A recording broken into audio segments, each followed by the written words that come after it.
Namaste World Raisers, Sabina and Roger here. Let's watch This Is It with Anna Brown. This is it.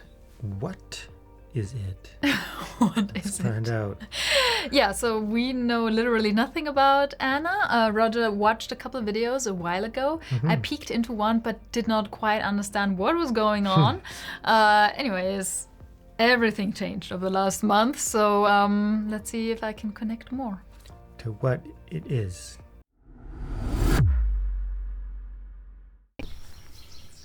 No amount of spiritual busy work and working on yourself is going to get you to an imagined destination called freedom. What? Because the very act and belief of working on ourselves to get to wholeness or to get to heaven means you're not it. Means this isn't it. Yeah, I get that now. How could this be a manifestation of perfection? Right? That's what we tell ourselves. Or that's what the energy in the body of seeking would like to tell itself, that this isn't it, that something's missing. I've got to create perfection. Oh, yeah. Yeah. You are perfection. Everything that's appearing is perfection. The pain in the body, the joy, the sadness, all of it is a manifestation of the absolute perfection. And so the seeking energy within us pushes away this. It denies this. It denies the body. It denies this appearance. It says, this is not heaven. This is not God. And then we seemingly exit the Garden of Eden, and we enter the paradigm of seeking, aka hell. Meanwhile, we're still in heaven, but dreaming we're in hell. Because somebody told us somewhere that this isn't it. And the energy in the body says, step out of this moment. You're missing something. You're missing something. And so we chase that energy and we fill our day with experiences and working on ourselves, and I'm not there yet.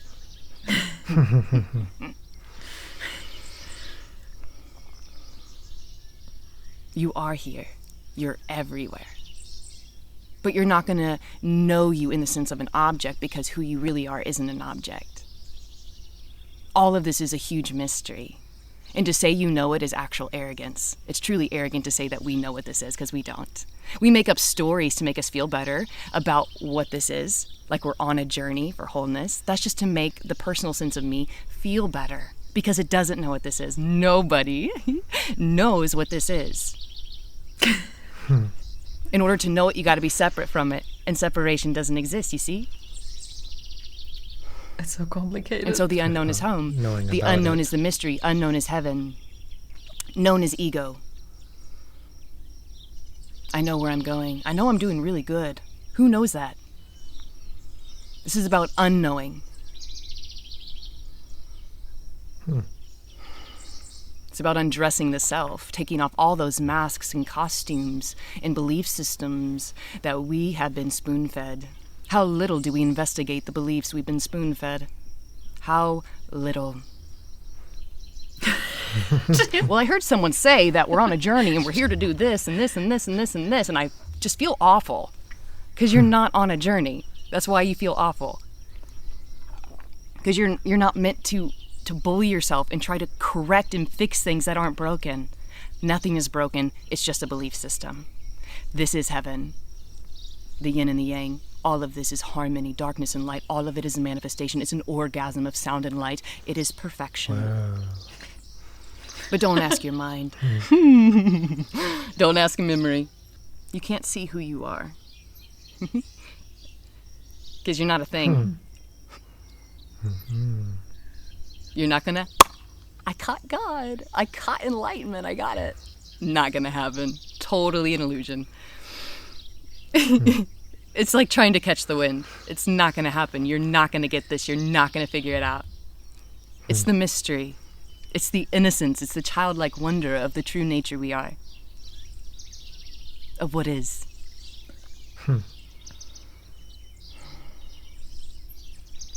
Right?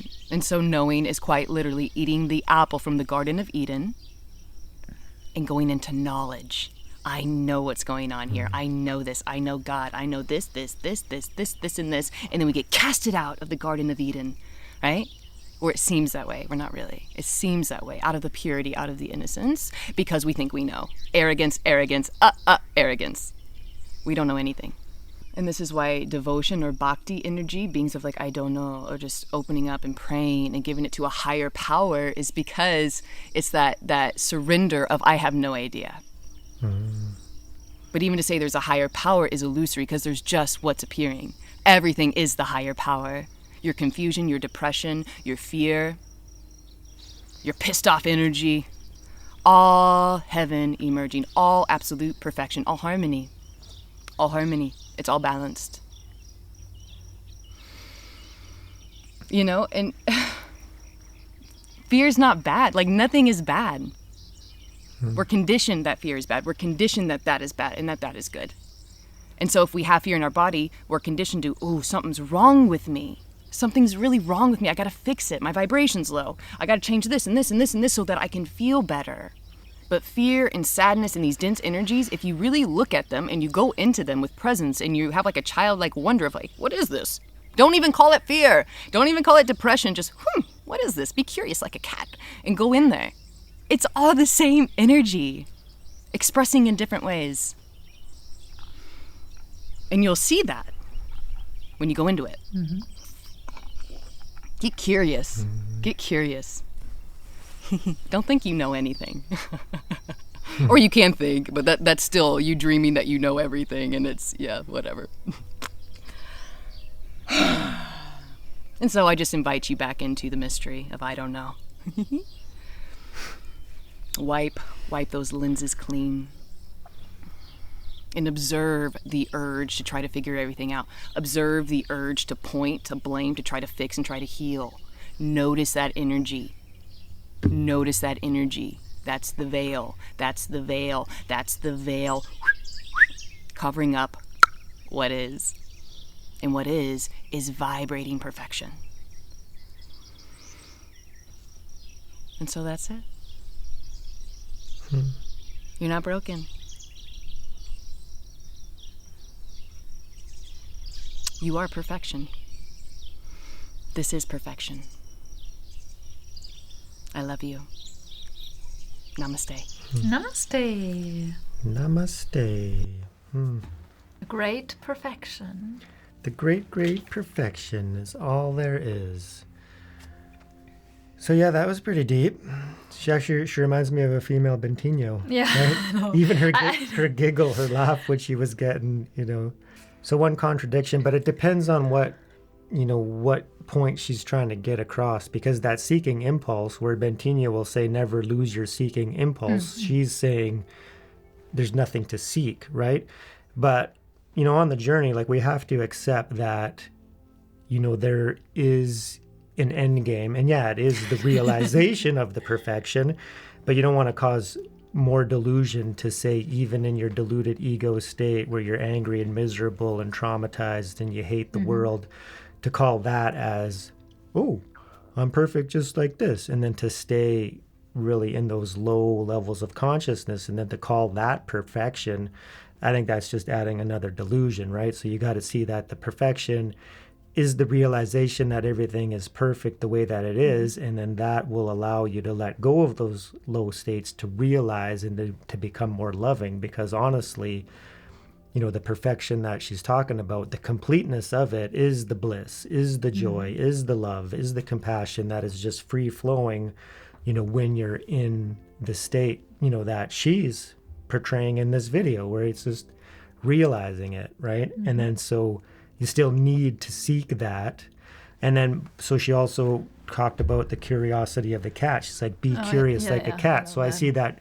So that's what she's calling as the seeking, right? So the curiosity of the cat is investigating, right? And what is funny too is that there's that saying that curiosity killed the cat, right? So you're using your ego as the cat to be curious and seek, and then once you realize, then you kill the cat. And then that could be enlightenment or the awakening. Yeah. So, of course, there's different language and different structures to try to get us to understand. So depending on who you follow, they might seem to be contradicting each other, but in reality, it's all about there's one moon and there's many fingers all pointing at the same moon, and the finger is the teaching and the language and the style and the culture and all of these variables. So depending on our karma, we're going to be attracted to certain aspects, and it can shift over time, right? So that's why I love all teachers and so many teachers, right? Because they have different angles, right? Yeah, exactly. Yeah, I had no problem this time with her because I think because I had these kind of experiences over the past months, and I understood where she was coming from. And yeah, teaching that everything is perfect. With every teaching out there, we can just use it to our advantage and, and misinterpret it and twist it and turn it. And I love that because sometimes even if you're in a really low state, just hearing that, it's like, oh yeah, it's like, oh, of course, there's nothing to be healed, right? And if you get it in the moment, it can be really helpful to just relax, right? And you relax, and then you're already in a higher level.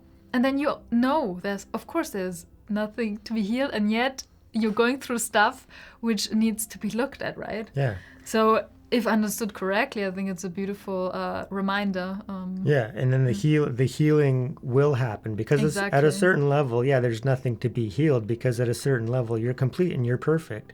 And you're the higher awareness, the consciousness that is observing, right? So you're not the body, which is why she made very clear that there's nothing to know, right? So knowingness is a delusion, but on a higher level, right? Enlightenment itself could be, an absolute knowingness, but it's not a knowingness that we understand because it's our ego that has the intellect, and that's the mind, the psychological thinking mind thinks that it knows things, but really it doesn't know anything. She's very correct there. It only knows about stuff. So you're using your intellectual knowledge of knowing about, enlightenment and that everything's perfect and this and that, and then that sparks, the seeking or the curiosity of the cat within to really investigate, okay, if things are perfect, what is blocking me from seeing that, right? And of course, that's the veil, right? That's the modes of material nature. That's the levels of consciousness and where you are on and how she's talking about it's not a journey, but the journey is happening, on the conventional level, but in the sense, the Buddha taught it as well, is like Buddha nature is always there, right? It's always perfect. It's always clear. It's always, Complete. the great perfection. So, and that's all we're realizing by, letting go of everything that we are not, right? Neti. Yeah, I thought she was very sweet. Yeah, It was very deep. And that's why I think I didn't get it before, because this is ultimate reality teaching. So, yeah. So seek, but don't seek. And be on the journey, but there is no journey to be on. Boom. And the perfection is here right now. Even when you're miserable, it's already perfect. So wrap your mind around that. Yeah, exactly. And be real, because I love it that it's so contradictory, these teachings, because then it's like, because the mind can't understand, right? That's it's beyond conceptualization, right? So God consciousness, enlightenment, it's beyond our capacity to comprehend and know. We can only know about it, to a certain conceptual realization, and then you got to transcend that to the non-conceptual realizations, which is beyond. So enjoy the process. Yeah, and best of luck on your non-journey. Exactly. So thank you so much, everyone. If you like this video, if you could wrap your brain around it, if you know what's going on, remember to hit that like button. And of course, subscribe if you haven't already done so. Check out more of Anna Brown if you were digging her. Let us know what you think in the comments. And remember, raise yourself. And raise the world. Thank you so much, everyone. And thank you, Anna. We love you. Peace. We love you too.